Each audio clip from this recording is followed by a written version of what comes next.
mpuzamahanga ekipe y'igihugu y'u Rwanda Amavubi bamwita Ntwari Fiacre yamaze kuba asezera muri ekipe ya Kaizer Chiefs, ni ekipe ikina mu cyiciro cya mbere hariya muri Afurika y'Epfo. Rwose yamaze kuba asezera uyu mugabo rwose Ntwari Fiacre. Ese kuba Ntwari Fiacre yamaze kuba asezera ibi ngibi turabyita iki?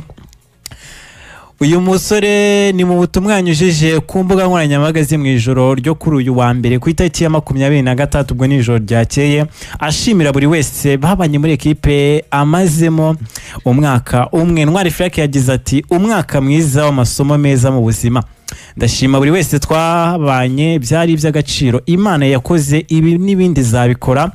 Ahita amentioninga umurongo muri Bibiliya Luka 1:37 ati mwarakoze cyane muryango wa Amakosi. Abantu bazi Bibiliya barabizi neza cyane nka Benga, muryango wa Amakosi. Ubwo yashakaga kwerekana ko no muryango yabayemo ariko yigiramo byinshi. Nibavuze ngo umwaka mwiza w'amasomo meza mu buzima, yarabibonye ko nyuma yuko yaravuye mu ikipe ya St Galaxy yari ikipe nziza, gusa ajya ku ikipe nziza kurenzaho, ikipe y'amateka hariya mu gihugu cya Afurika y'Epfo. Rero ibyo yari yitezweho ntabwo yabikoze, nawe ibyo yari yiteze ntabwo byamubayeho, kuko yatekerezaga ko niwe ari we muzamu ugomba guhangana na William w'ikipe ya Mamelodi Sundowns, gusa ntabwo byaje gukunda, byaje kurangira byanze ko kuko ntabwo bari ku rwego rumwe. Fiacre nagakira umuzamu wa mbere ku benshi, nawe byabaga bigoranye ko wabonaga ko uyu musore Peterson na Bruce bari bamuri hejuru urwego.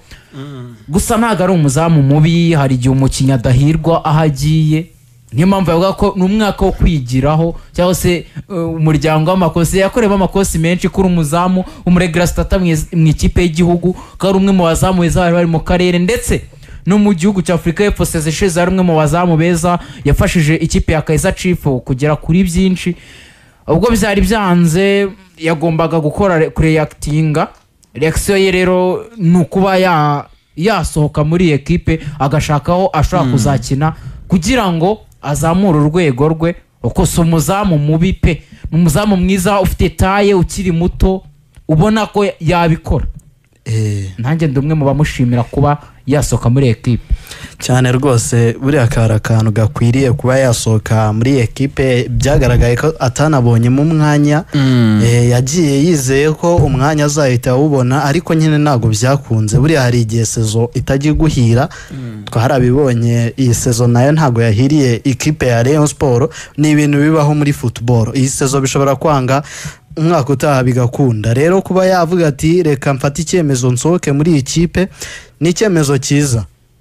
Sohoka muri iyo kipe ujye gushaka n'ahandi, umupira uracyakinwa kandi umupira n'umwe, ntabwo umupira wahindutse. Birashoboka ko ushobora kujya aho handi, wahegera ugasanga birakunze, akaba ari nayo mahirwe mazima kuruta uko waba uri muri iyi kipe ya Kaizer Chiefs wicaye wibereye kuri benshi. Buriya abantu b'abakinnyi barabizi, benshi ni ikintu kitajya cyorohera umukinnyi uwo ari we wese, yaba ari umuswa cyangwa se ari umuhanga. Buriya benshi ni ikintu kigora umukinnyi cyane rwose. Ubundi benshi irabyibushye.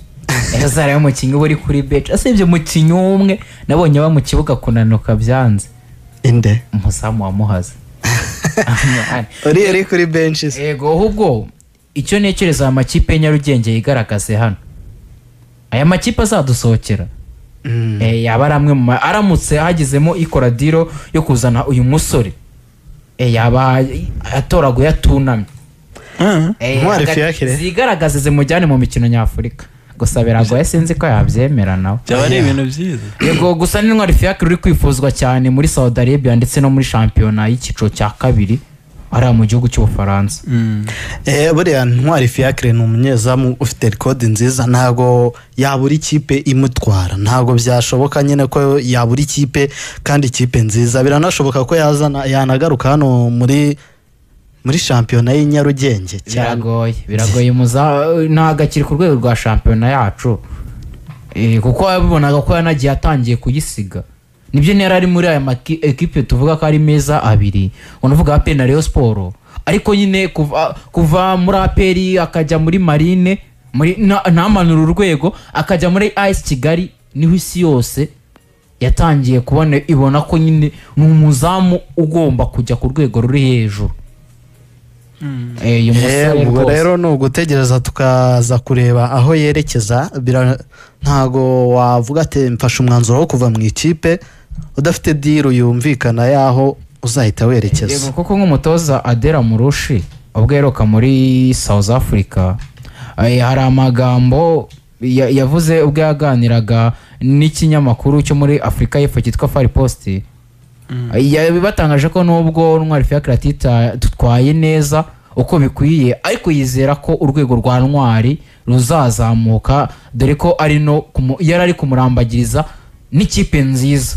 Ubwo reka twizere ko Adera Murushi turabizi uyu ni umwe mu bakinnyi nyine tuvuga duti umwanya urahari kandi uratekanye. Rero nawe kugira ngo ajya defanda impamvu Ntwari Fiacre aza akicaza ba Mario akicaza ba Buhake Twizere Clement nuko agomba kuba ari ahantu heza akina. Rero ubwo reka twizere ko azamufasha kugira ku rwego rwiza nk'uko yabivuze. Yego reka tuve kuri uyu musore wa equipe nationale Amavubi Ntwari Fiacre tujye hano mu Rwanda. N'ubundi shyamwe rya ruhago mu Rwanda Ferwafa ryategetse equipe y'Amagaju Football Club gukina umukino wayo na equipe ya Muhazi United ariko ubusabe bwayo bwo guhana equipe yo mu ntara y'Iburasirazuba bukazasuzumwa hakurikijwe amategeko. Iyi equipe yari yanditse isaba ko umukino wayo na equipe ya Muhazi United uzaba kuwa gatatu ubwo ni ku munsi w'ejo ku itariki ya 28 nyuma y'uko iyi kipe iri gusaba ko Muhazi United iterwa amaga ku mukino yatsinzemo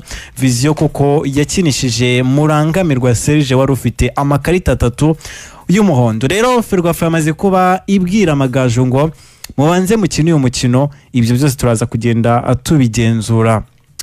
Benga buriya equipe y'Amagaju wenda ikintu nyeka ko bashobora kuba Ferwafa yagendeyeho imikino mu kwezi kwa kabiri n'ukwezi kwa gatatu irahagarika gute umukino noneho usoza shampiyona. Ivyo bintu naka kanya bibutse ko bagomba kubirega bikaza kuba byakemerwa, dore ko nabonye no muri iri tangazo harimo ngo Amagaju arasaba Ferwafa kuyarenganura. Ayarenganura gute batarakina kamarwa mu cyiciro cya kabiri? Umuvandimwe Traoré niwe nabonye wanditse akantu nakunze ngo Amagaju arasabaga kurenganurwa ku mukino warenganyijweho wahuje Vision n'ikipe ya Muhazi. Ibi ngibi nekereza ko ikirego cy'Amavubi arabibona ko bikomeranye kuko ikipe ya Amagaju ikipe y'Amagaju irabibona ko bikomeranye kuko ikipe ya Muhazi iteguye neza uyu mukino ugereranyije n'ikipe y'Amagaju. Aya makipe yose ariteguye. Amagaju nayo Serafingo yavuye mu ijuru. Kuko Amagaju ni ahagaze neza ko kararusha ikipe ya Muhazi 3 na Serafi yavuye mu ijuru.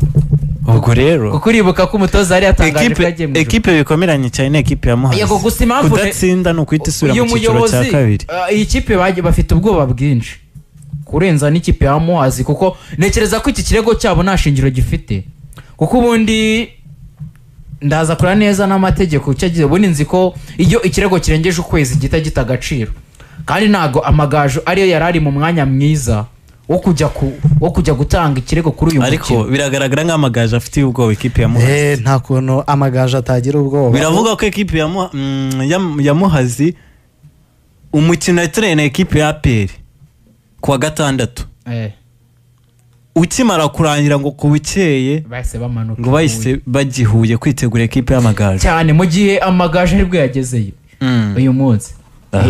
Iyi match akondasha nje kimwe mu bintu nshaka kureba ni muri destination y'abasifuzi, umuntu ugomba gukemura izimaka kuko niyo match isigaye Nyarugenge ikomeye kurenza izindi zose. Niyo match isigaye muri shampiyona izaba iteje ikibazo amakipe. Regara birakomeye kuko ekipe izatsindwa hari igomba kwita imanuka mu cyiciro cya kabiri. Ikipe y'Amagaju kunganya kwa Muhazi nibyo byayimanishyira habi. Kunganya Muhazi option ifite no gutsinda gusa ntabyo kuvuga ngo turanganya. Iyo yatsinda kimwe igutsinda kimwe kuko umubare w'ibitego Amagaju umwenda arimo Muhazi yo nyine bakanganya amanota ariko ikahita izamukira ku bitego. Yego gusa icyo mbona nje kuri uyu mukino ikipe y'Amagaju ushobora kuba iri kwitera itabizi.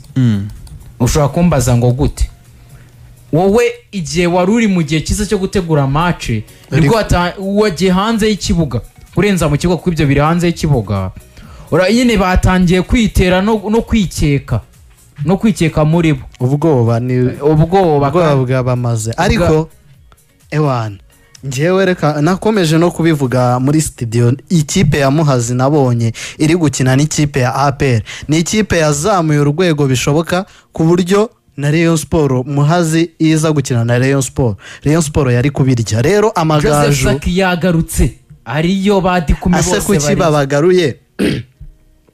kuki babagaruye match nyirizina irangiye ya APR. Mani reka nkubwire ngi impamvu nabagarukira abarukijwe kwera amakarita kuri match ya APR wayitegurika gutsinda. Aho ngaho turajyana APR wayitegurika gutsinda ariko biroroshye noneho ko babakinyi b'inkingi za mwamba bawe wabatakaje. Gusa Joseph Saki we n'ubundi yari afite ikibazo cy'imvune uwo bashobora kuba bararukije kwera amakarita n'uradi 10. Rero ku muntu ahubwo wamuzana wamuruhutsa akajya kuri match ubundi ifite ikivuze yari iri ko n'ubundi gutsinda match ya APR bakazatsindwa n'Amagaju nabyo byari bwabashyire ahabi. Rero bo nekereza ko iyi match gusira komeye cyane. Ma equipe yombi na equipe navuga ko yorohewe. Iyi niyo match isoza champion ubundi rwose bakayita ubundi Ferwafa ikintu yakoze nako Rwanda Premier League bagombye gufata match ya APR bakagombye kuba barashyize nk'undi munsi. APR na Musanze ko ni imwe muri match zahuriza imbaga nyamwinshi ari noneho iyi match bakayishyira umunsi wayo yonyine. Hari ahazagumura ivumbi zatomoka. Reka turebe Muhazi nayo ko yakaniyera ibaze kuba ugisoza match ya APR ukatuvuga ati nubwo ntakaje match ibingibi ntago ari byo bimbabaje cyane reka nze nkwereke ibyo njya gukorera hariya kuri stade nko kubitira ikipe nkayandagaza. Reka tuzarebe byari byo. Reka n'ubundi tujye ku mukino nakita ko ari umukino w'umunsi. Ni umukino ugomba guhuza ekipe ya APR Football Club ndetse na ekipe ya Musanze Football Club. Ni umukino ekipe ya APR yashyize muri stade Amahoro. Ni umukino uzaba ku isaha y'isa 12 z'umugoroba. Umukino bari bapanze kuzaba saa 8 ariko baje kuba bawushyira no ku isaha y'isa 12 z'umugoroba nibwo ekipe ya APR Football Club igomba kuba ikina na ekipe ya Musanze. Ekipe ya APR rwose kitinerekana ibikombe bitatu yatwaye uyu mwaka. Ubwo ngubwo rwose Rwanda Premier League nimara guhereza ekipe ya APR igikombe cy'uyu mwaka izeta APR zetongeho n'ibindi bibiri yatwaye ubundi baserebure bishimye. Rero abahanzi bakomoka muri Uganda uwitwa Jose Chameleone na murumuna we witwa Wizo Manizo nibo bazasusurutsa abafana bazitabira ibirori byo kwishimira igikombe cy'amahoro n'icya championnat APR Football Club yegukanye muri uyu mwaka w'imikino. Ubwo rero ni ibintu bimeze neza cyane, ni ibintu biryoshye abakunzi ba ekipe ya APR bifuza kubona ku munsi w'ejo ngo barashaka kuba bongera gukora amateka. Rero kugeza kuri uyu munota ekipe ya APR yamaze kuba nashyira hanze ibiciro ni 1,000, 2,000, 10,000, 30,000 ndetse n'ahitwa executive seat ikaba ari 100,000 na Skybox ni miliyoni y'amafaranga y'u Rwanda. Dive ekipe ya APR igiye gukora ikirori cyo kwishimira igikombe yatwaye. Ndacyita ikirori cya kabiri kuko na ekipe ya APR yarabibonye ko hano mu karere ka Ngo mu mukino bakinniyemo na Muhazi barishimye pe. Bafata umwanya match irangiye ubona abantu bose baserebuye, abakinnyi bahise basubira mu rwambariro ahubwo bagumyeho barishima ubona nyine byishimo byabishe baraserebura bidasanzwe. Nkuko bivuze ngira ngo twari turi kuri stade twarabibonye ikipe ya APR abafana bayo abenshi bari bakoresheje imipira yanditseho Champions. Ariko akantu kabayeho batinye kuyambara match itararangira kuko ngira ngo warabibonaga ko ikipe ya Muhazi uko yabatakaga ewana baravugaga ati se iyi mipira turayambara cyangwa ntabwo tuyambara ariko byaje kurangira ikipe ya APR FC icunguwe na rutahizamu Jibril Watara watsinze igitego kitari kibi ariko nanone byari ibyishimo ku bafana ku ruhande rw'abafana ba APR FC nubwo wabonaga stade yose abafana bose bari abafana ba APR abafana ba Muhazi sinzi aho bari bagiye kwihisha byari bangahe twari bake twari bake nabonye umuvandimwe uyu Jangwani bari kumubaza ari ku isango nimba nibuka neza nimugoro hari ikiganiro cya ninjoro cya showbiz bari bamutumiyemo baramubwira ngo ariko ngo APR mugura igikombe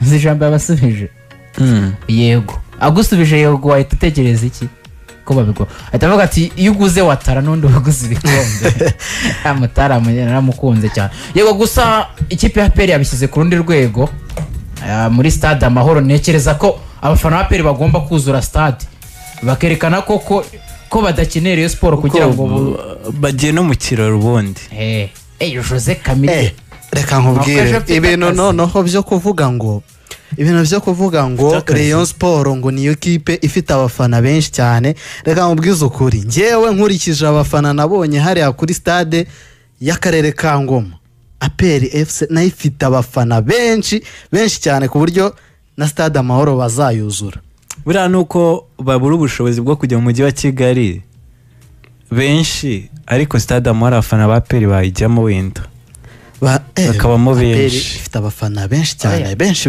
ejo mfite akazi rwose nagombye kujya kureba Muzehe Jose Chameleone mwemera kubi akigaragaza ariko nta n'ibirenze ejo mfite akazi ajya kureba rwose ukabona ibyo uzaza utubwira kwa kane wagaruka kubera ikibenga wasaba nyine ubundi ukigaragaza ubundi ukaza utubwira uko byari bimeze cyane rwose murashaka kuza mwumva uburyo ibintu byitwaye cyane da none mubyumva wowe gusa nyine abakunzi ba APR bareba uyu mukino nabonye bawise ngo ni ukumurika treble APR yakoze treble yego gusa nekereza ko ejo yakagombye no kubabwira ijambo ribaha icyizere ko atari ibi nyine n'ubundi basanzwe bamenyereye ubwo ndavuga chairman w'ikipe ya APR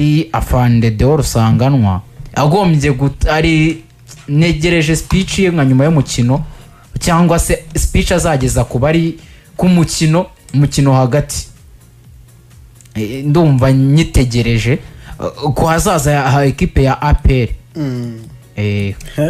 ko hazaza hahise APR igikombe n'ubundi barakomeza mu bintu by'igikombe cya shampiyona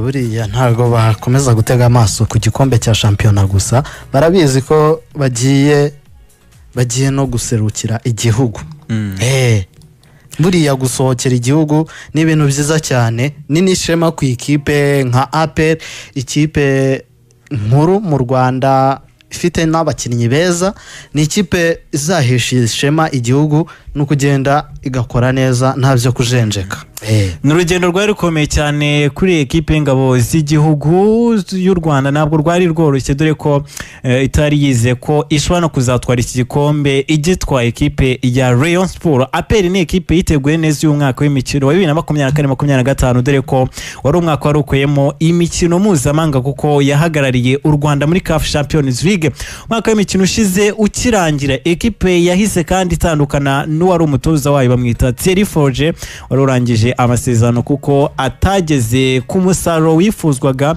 by'umwihariko muri iyi imikino mpuzamahanga abatoza batandukanye bavuzwe muri ekipe ariko amahirwe n'ibiganiro bigenda neza hagati y'ubuyobozi bwari buyobowe na Colonel Richard Karasira n'umunya Serbia Darikonovic ekipe y'ingabo z'igihugu kandi yari ifite intego nyamukuru yari kwitwara neza mu mikino mpuzamahanga ariko nyuma yo gusezerera azamuye muri Tanzania mu ijonjora rya mbere rya CAF Champions League Pyramide yahise ikomeza kuba inzozi mbi kuri ekipe ya APR Football Club yikuramo itarenze n'icyo twakita ngo umutaro ni ekipe ya APR Football Club bagiye gura abakinnyi benshi bagiye batandukanye. Abanyamahanga batabonaga umwanya muri ekipe ya APR Football Club hari harimo bamwe witwa Godwin